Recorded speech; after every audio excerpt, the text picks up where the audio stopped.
कुरुक्षेत्र के मैदान पर पांडवों और कौरवों के बीच हुए भीषण संघर्ष को नाम दिया गया महाभारत। ये एक ऐसा युद्ध था जिसने द्वापर युग का अंत ही कर दिया और तकरीबन जिसके बाद कलयुग की शुरुआत हुई। भारत भूमि के अनेक वीर काल के गाल में समा गए। यूं तो ये धर्म युद्ध था, लेकिन सबसे पहले धर्म की बलि भी इस महायुद्ध में ही चढ़ी। पांडवों ने वासुदेव कृष्ण के नेतृत्व में अपने से कहीं अधिक संख्या में मौजूद कौरव सेना का सर्वनाश कर दिया। दुर्योधन सहित सभी कौरवों का वध हो चुका था, लेकिन कौरव पक्ष की तरफ से 3 योद्धा बच गए। इनमें से एक योद्धा तो ऐसा है कि जिसके बारे में माना जाता है वो आज भी जिंदा है। भारत के अलग अलग हिस्सों में लोग ये दावा करते आए हैं कि उन्होंने महाभारत के इस किरदार को देखा है। पिछले कुछ सालों में टीवी पर भी ऐसी कई रिपोर्ट्स देखने को मिली कि महाभारत का वो श्रापित पात्र आज भी भटक रहा है। कभी मध्य प्रदेश में ताप्ती नदी के किनारे स्थित असीरगढ़ किले के मंदिर में उसे देखे जाने का दावा होता है, तो कभी हिमालय की गुफाओं में। आखिर कौन है ये शख्स जो हजारों साल से भटक रहा है, और क्या था उसका श्राप जिसकी आग में उसे कलयुग के अंत तक जलना है? महाभारत के युद्ध में निर्णायक भूमिका निभाने वाला ये शख्स कोई और नहीं बल्कि अपराजेय योद्धा गुरु द्रोणाचार्य का पुत्र है, महाबली अश्वत्थामा। इस श्रृंखला के इस भाग में आज हम जानेंगे अश्वत्थामा की कहानी, जो शायद आज भी जारी है। ये बात महाभारत से काफी पहले की है। भारद्वाज ऋषि के पुत्र द्रोण तपस्या में लीन थे। उसी वक्त उन्हें अपने पितरों से संतान प्राप्ति हेतु ऋषि शरद्वान की पुत्री कृपि से विवाह करने का आदेश मिला। इसी देवादेश को मानते हुए द्रोण ने धर्मज्ञ और तपस्विनी कृपि से विवाह किया। विवाह के बाद गुरु द्रोणाचार्य और माता कृपि ने हिमालय पर तमसा नदी के किनारे एक दिव्य गुफा में तपेश्वर शिवलिंग के समक्ष तपस्या की। गुरु द्रोणाचार्य और माता कृपि के घोर तप से भगवान शिव प्रसन्न हुए और उन्हें पुत्र प्राप्ति का वरदान दिया। द्रोणाचार्य ने भगवान से पुत्र के चिरंजीवी होने का वरदान मांगा, और महादेव यदि प्रसन्न हो जाएं तो अपने भक्तों को कभी निराश नहीं करते। सो उनकी कृपा से गुरु द्रोणाचार्य और माता कृपि के घर एक दिव्य बालक ने जन्म लिया। इस बालक के माथे पर एक दिव्य मणि सुशोभित थी।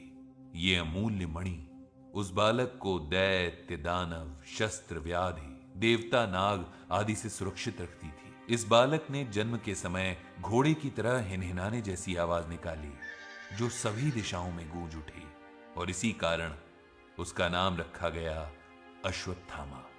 बालक अश्वत्थामा का बचपन बेहद गरीबी में गुजरा।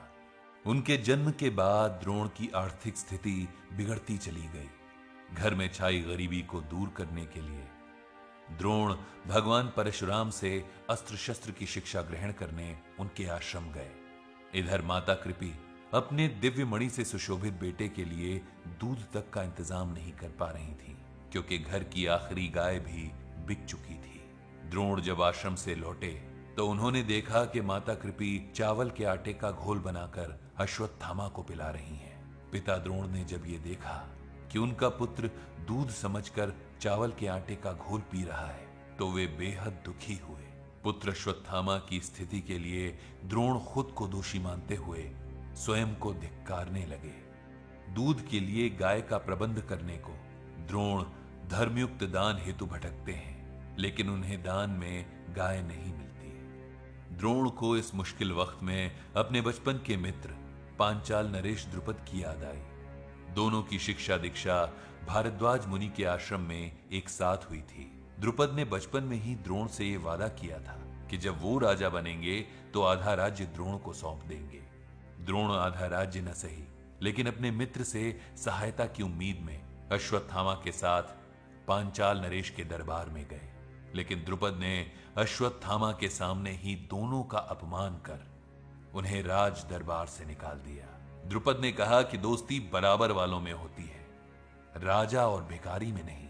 अपमान से आहत द्रोणाचार्य ने कहा कि अब भेंट उसी वक्त होगी जब मैं तुम्हारी बराबरी कर लूंगा।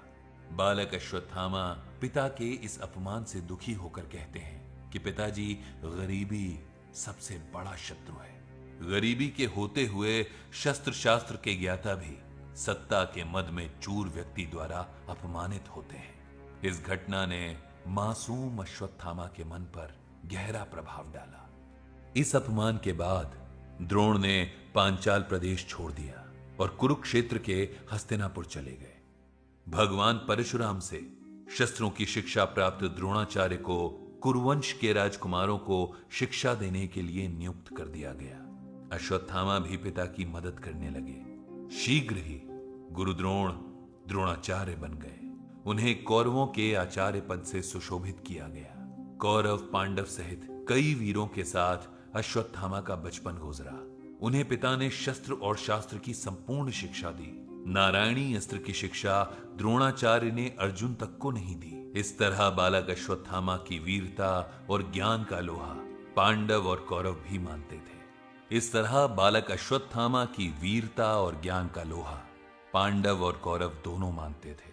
गुरु भाई होने की वजह से पांडव और कौरव उनका सम्मान भी करते थे। द्रोण अभी तक द्रुपद द्वारा उस अपमान को भूल नहीं पाए थे। पांडवों की शिक्षा पूरी होने के बाद उन्होंने गुरु दक्षिणा में द्रोण का पांचाल राज्य मांगा। अर्जुन ने भीषण युद्ध के बाद द्रुपद को पराजित कर बंदी बनाया और गुरु द्रोण के सामने पेश किया। बचपन के मित्र द्रुपद को द्रोणाचार्य ने आधा राज्य वापस कर दिया और आधे पांचाल प्रदेश के राजा बने महाबली अश्वत्थामा। जिस पांचाल नरेश ने उनके पिता को अपमानित किया था, अब उनके आधे राज्य के राजा थे अश्वत्थामा और उन्हें पांडवों और कौरवों का पूरा सहयोग और सम्मान प्राप्त था। आधे पांचाल की राजसत्ता अश्वत्थामा ने काफी अच्छी तरह संभाल ली।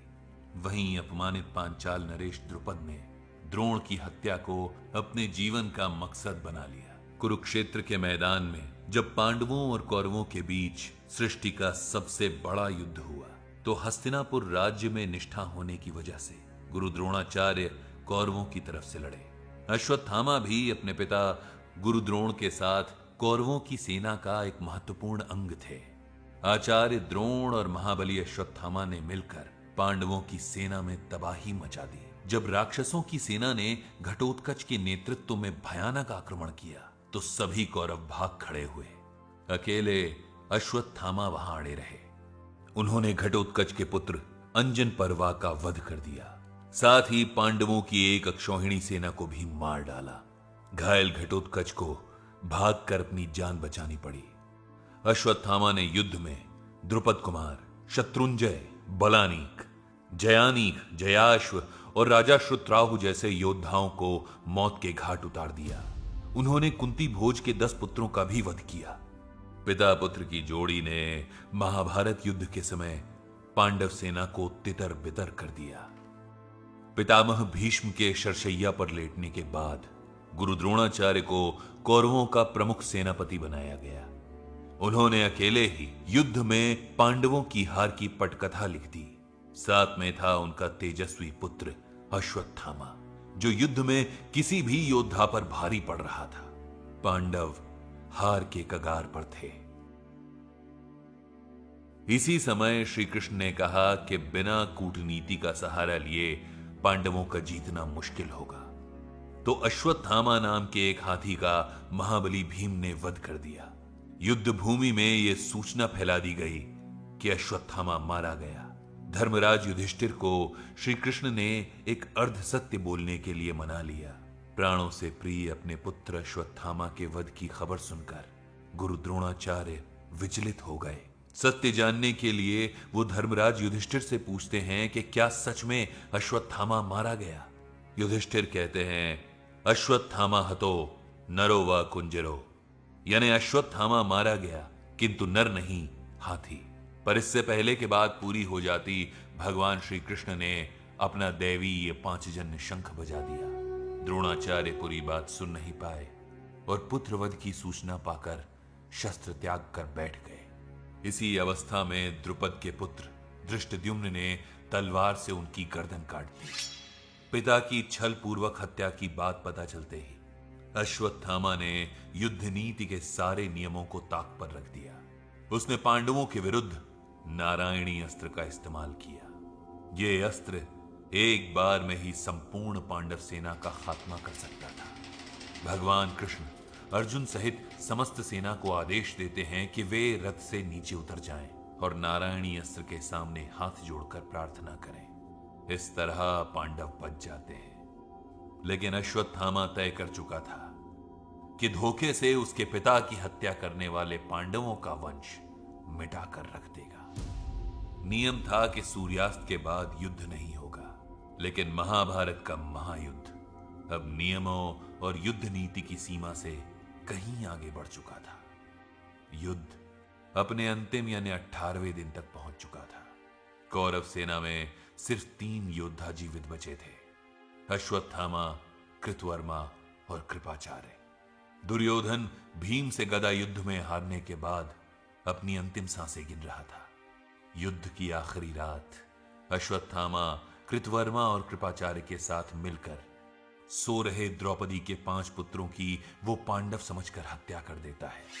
उसके पिता द्रोणाचार्य का हत्यारा धृष्टद्युम्न भी वहीं था। वो भागने की कोशिश करता है, लेकिन अश्वत्थामा के भीषण प्रहार से बच नहीं पाता। पिता के हत्यारे धृष्टद्युम्न की हत्या के बाद 5 सरों की एक पोटली बनाकर वो अचेत पड़े अपने मित्र दुर्योधन के पास पहुंचता है, लेकिन दुर्योधन का शरीर प्राणहीन हो चुका था। रात्रि में सो रहे निहत्थे पांडवों पर आक्रमण कर अश्वत्थामा ने घोर अनैतिक कार्य किया था। यह महापाप था और युद्ध नीति के खिलाफ था, जिसकी शिक्षा उसके पिता द्रोणाचार्य ने उसे दी थी। पश्चाताप करने अश्वत्थामा ऋषि व्यास के आश्रम चला जाता है। व्यास ऋषि उसे बताते हैं कि मूर्ख, पांडव अभी जीवित हैं। तूने जिन्हें पांडव समझकर सोते हुए मारा, वो द्रौपदी के 5 पुत्र थे। अपने 5 पुत्रों की सरकटी लाश के सामने बैठी द्रौपदी मानो पत्थर बन जाती है। वो न कुछ बोलती है न विलाप करती है। वो पांडवों से कहती है कि जब तक उसके पुत्रों के हत्यारे का वध नहीं होता, तब तक वो उनका शोक नहीं मनाएगी। पांडवों और अश्वत्थामा में युद्ध होता है। अश्वत्थामा उन पर ब्रह्मास्त्र चला देता है। अर्जुन भी उसके जवाब में ब्रह्मास्त्र चलाते हैं। दोनों परम अस्त्रों के टकराने से सारी पृथ्वी कांप जाती है। ऋषि व्यास अर्जुन और अश्वत्थामा से कहते हैं कि ब्रह्मा जी के शस्त्र का अनुचित प्रयोग वर्जित है और इसीलिए दोनों को वापस अपने ब्रह्मास्त्र बुलाने की आज्ञा मिलती है। अर्जुन तो ऋषि आज्ञा पर ब्रह्मास्त्र वापस बुला लेता है, लेकिन अश्वत्थामा ये कला जानता ही नहीं। वो उसी ब्रह्मास्त्र को अभिमन्यु की पत्नी उत्तरा के गर्भ की तरफ मोड़ देता है, ताकि पांडवों का वंश समाप्त हो जाए। भगवान कृष्ण गर्भ में जाकर उस बालक के प्राण बचा लेते हैं। अब तक शांत खड़े श्री कृष्ण से अश्वत्थामा की ये नीचता देखी नहीं जाती। वो क्रोध में अश्वत्थामा से कहते हैं कि वो जीने का अधिकार खो चुका है और अर्जुन को आज्ञा देते हैं कि वो अश्वत्थामा का वध कर दे। किंतु अर्जुन गुरुपुत्र की हत्या के लिए करुणावश धनुष की प्रत्यंचा नहीं खींच पाते। उसे बांधकर द्रौपदी के सामने प्रस्तुत किया जाता है, लेकिन द्रौपदी को भी गुरुपुत्र अश्वत्थामा की इस अवस्था को देखकर दया आ जाती है। वो अर्जुन से कहती है कि ये ब्राह्मण है और गुरुपुत्र भी। इसने भी गुरु द्रोणाचार्य के साथ आपको अस्त्र शस्त्र की शिक्षा दी है, तो इसकी हत्या से इसकी मां परम तपस्विनी देवी कृपि पर क्या गुजरेगी। उन्होंने पहले ही अपने पति को खोया है और फिर पुत्र का भी शोक शायद वो सह न पाए, और इसलिए अश्वत्थामा को छोड़ दिया जाता है। लेकिन भगवान श्री कृष्ण के आदेश पर अश्वत्थामा के सर पर सुशोभित दिव्य मणि को उखाड़ देते हैं। मणि के शरीर से अलग होते ही अश्वत्थामा श्रीविहीन हो जाता है। श्री कृष्ण कहते हैं कि हे अश्वत्थामा, तुम्हें भगवान शिव का वरदान प्राप्त है। तुम चिरंजीवी हो, हजारों साल तक जीवित रहोगे, लेकिन यही जीवन अब तुम्हारे लिए अभिशाप बन जाएगा। तुम्हारे सर पर बने इस घाव से हमेशा खून रिसता रहेगा। तुम विक्षिप्त होकर संसार में भटकते रहोगे। तुम मृत्यु की कामना करोगे, लेकिन तुम्हें मृत्यु नहीं आएगी। वासुदेव श्री कृष्ण के मुख से यह श्राप सुनकर अश्वत्थामा उनके चरणों में गिर पड़ता है। भगवान के अभिशाप के बाद यह माना जाता है कि अश्वत्थामा कलयुग के अंत तक भटकता रहेगा। इसी अश्वत्थामा को देखने के दावे तमाम लोग आज भी करते हैं। तो ये थी महाबली अश्वत्थामा की कहानी, जो महानता से पतन की यात्रा भी है।